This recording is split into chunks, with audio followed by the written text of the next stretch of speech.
और जब तुमने कहा, ऐ मूसा, हम एक ही तरह के खाने मन व सलवा पर सब्र नहीं कर सकते, तो अपने रब से दुआ करो कि हमारे लिए जमीन की पैदावार, सब्जी, खीरा, गेहूं, मसूर और प्याज निकाल दे।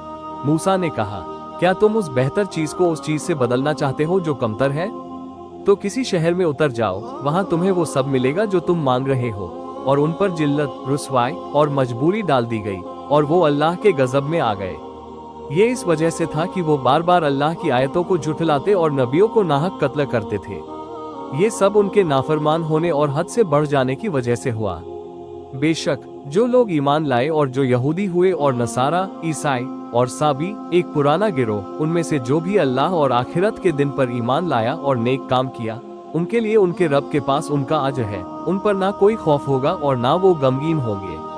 और जब हमने तुमसे अहद, वादे लिए और तौरात को तुम्हारे ऊपर उठाया, जैसे पहाड़ को लटका दिया और कहा, जो हमने तुम्हें दिया है उसे मजबूती से थाम लो और सुनो। उन्होंने कहा, हमने सुना मगर नाफरमानी करेंगे। उनके दिलों में बछड़े की मोहब्बत बस गई थी उनके कुफ्र की वजह से।